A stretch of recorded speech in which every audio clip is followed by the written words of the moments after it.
Good morning. My name is Elizabeth Esty, and I represent Connecticut's 5th District. And as a new member of Congress who got started as a PTA mom, who was a first-grade room parent, this was an unbelievably difficult situation to walk into. And I want to talk about the cost of inaction. Rob Sibley was in my office the other day. Rob is a volunteer firefighter, many generations in the small community of Sandy Hook. And his wife, Barb, have 2 children in the Sandy Hook school.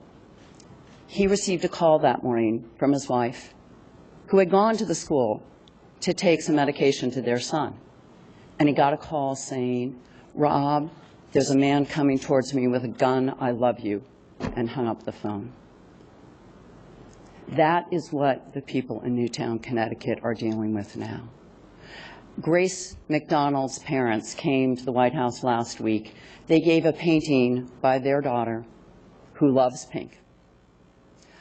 I know my friends and senators Richard Blumenthal and Chris Murphy joined me in this unbelievably sad parade of funerals for 6- and 7-year-olds.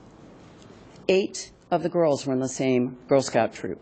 5 of the boys were in the same Boy Scout troop. So imagine every graduation, every Eagle Scout ceremony, those families and all of their friends will be grieving. The pain is not over.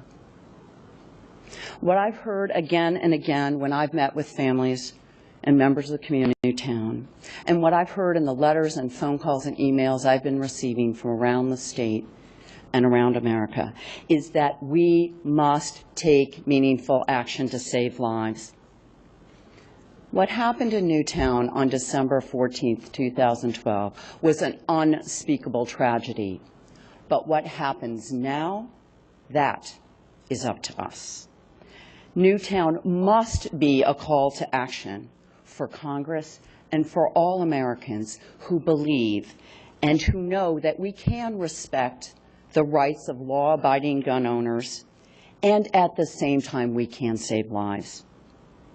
Because Newtown has paid and is paying the price of inaction, because communities across this country and my sad but growing community of fraternity and sorority of members of Congress who have lived this in their district, a growing fraternity and sorority of communities that have paid and are paying the price of political inaction, because we can no longer sit by and let the loss of precious school children, 6- and 7-year-olds, and courageous educators go unanswered. We cannot allow the loss of countless of our brothers and sisters and parents who are cut down every day by gun violence. It is time to act.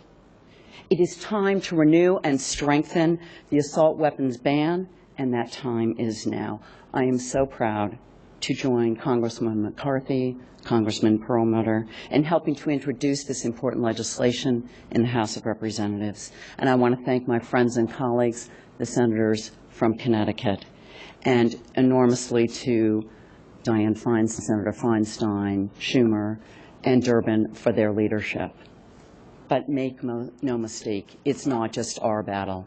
It is America's battle. Senator Durbin asked an incredibly important question. He said, what does it take? What does it take for us as a nation to act? I hope, I pray, and I believe that this horror in the little town of Newtown, Connecticut is our wake-up call. It is our call as Americans to act, and to act now, to save lives. Thank you.